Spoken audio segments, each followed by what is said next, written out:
training in a minute. We've got a 45-minute run and we're doing some high rock station work, so sled push, pull, burpees, wall balls, lunges, so a bit leg dominant. So it's going to be probably a 90-minute session, and then this is my fuel. So I've got 2 pancakes with some honey on. Absolutely love these pancakes, and honey makes it nice and sexy too. So when I'm talking about performance, fat loss, and trying to lose fat whilst maintaining your performance, this is what I'm talking about. I'll pretty much have the majority of my carbs in and around my training. This morning I had some porridge, so I've had carbs for breakfast. I'm having a little carby snack now, and then after I'll have some protein and carbs. And tonight's meal will be either very small carbs or no carbs at all. Because one of the mistakes that people make when they're trying to lose fat and train performance is they'll just cut the carbs, which completely fucks the performance, which then they feel flat, and then they feel like it's impossible to do, and then they feel like they're making no progress. So you've got to have the carbs. Not only is it going to make you perform better during your session, but you're probably going to get more out of it. So in turn, you're going to burn more calories. So you need to fuel your sessions. So make sure you're getting carbs in and around your training. So yeah, let's go, baby.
Right, so just got back from the gym, and now it's time to sort of refuel.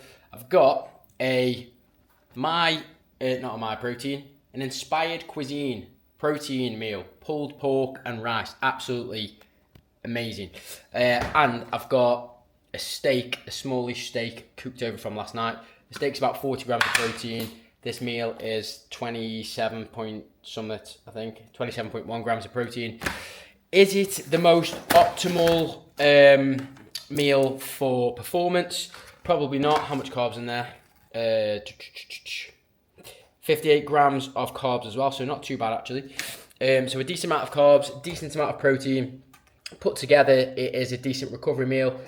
Is it better than sort of plain rice? Is it better than potatoes? Yes, no, maybe. But it is absolutely perfect for my current lifestyle and my schedule, and being quick and easy and convenient. So as much as people are going to preach to you, and I'm sure there'll be some people who watch this going, oh, you haven't got the exact micronutrients and this much protein and you haven't done this many carbs.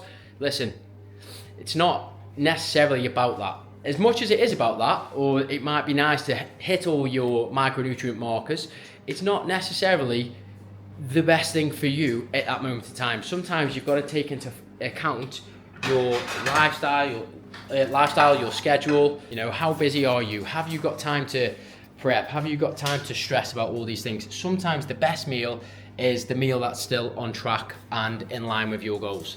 Yeah, whether it's the most optimal or not is a different story. But if it's in line with your goals, it's pretty good to me. So yeah, don't let other people tell you that you cannot eat fucking microwavable meals, okay? Because you absolutely can. And you can eat them and lose loads of fat.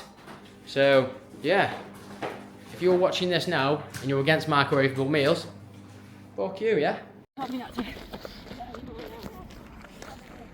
park run today. Whammy park run. Last PB I got was 18:49 on this one, so it's a bit icy conditions. We'll see how we get on today. Haven't done one for a while. Done about 60k running this week, so see what we've got left in the legs. Wish me luck.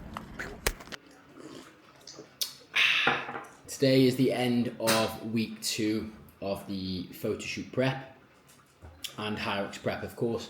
I've got 3 weeks until I start tapering down for Glasgow Hyrox, and then we've got, like I say, another Hyrox the week after. Training's gone well this week. After last week, obviously, I was ill for 4 days. My weight shot up. I think it was a bit of inflammation, water weight. My body just craving food in general. Weight went back up to 82. This week I've had a solid week training, solid week with food. Weight has pretty much come down 2 kilos from sort of this time last week, and I'm feeling good again. Body is definitely looking leaner again, which is good, and training is going well.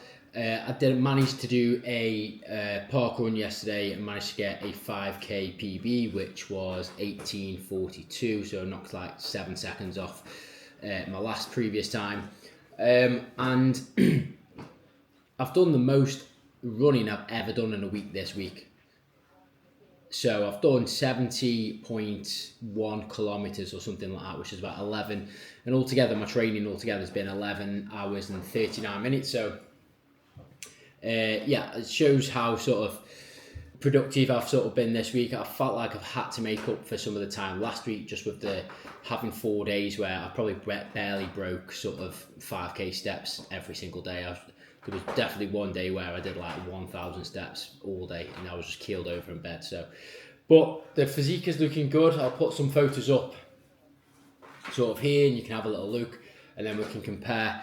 But physique is definitely improving. Still got a bit to go really if I want to get anywhere near where I was at before or close to.